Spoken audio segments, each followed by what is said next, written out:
활성산소는 두 가지 얼굴을 가지고 있다. 세포의 생존과 분화 등을 조절하는데 관여하다가도 세포 내 유전자나 단백질 등과 반응하여 돌연변이나 세포 변이를 가져와 암 발생을 유도하기도 한다.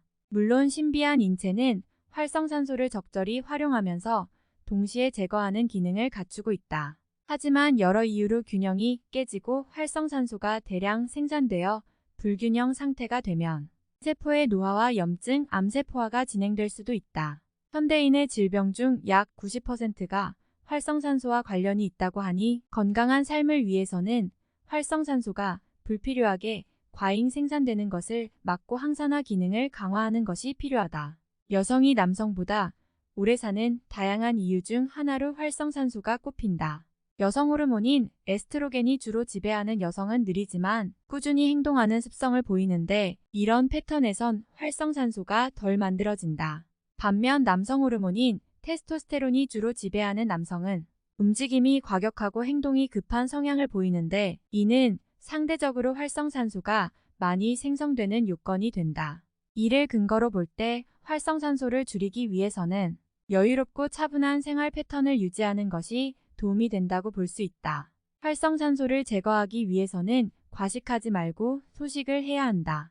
음식물의 소화와 대사 과정에서 다량의 활성산소가 만들어진다. 필요한 열량 외에 지나친 과식을 할수록 활성산소가 많이 만들어지기 때문에 소식을 할 필요가 있다.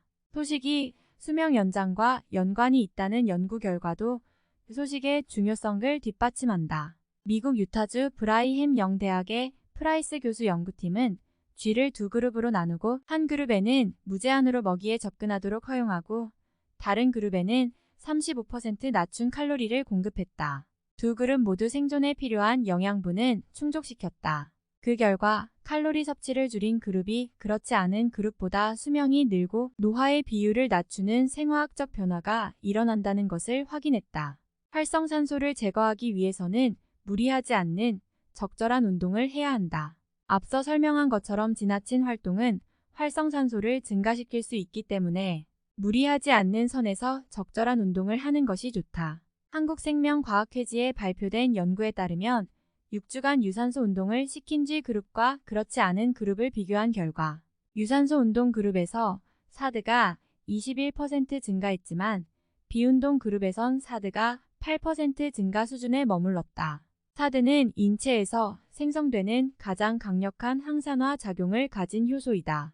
활성산소를 제거하기 위해서는 항산화 식품을 섭취해야 한다. 활성산소로부터 신경과 근육을 보호하고 질병을 예방하는 역할을 하는 항산화 영양소를 섭취한다. 대표적인 항산화 영양소에는 비타민과 피토케미컬 등이 있다.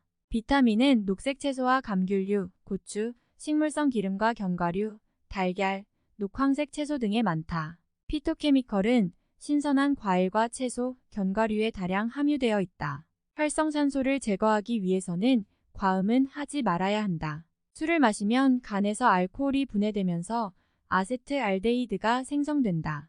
이 아세트알데히드는 국제암연구소가 지정한 1급 발암물질로 세포와 DNA를 손상시키며 알코올 분해 과정에서 활성산소가 생성된다. 따라서 금주하는 것이 가장 좋지만 술을 마시게 되면 2잔 이내로 제한하는 것이 좋다.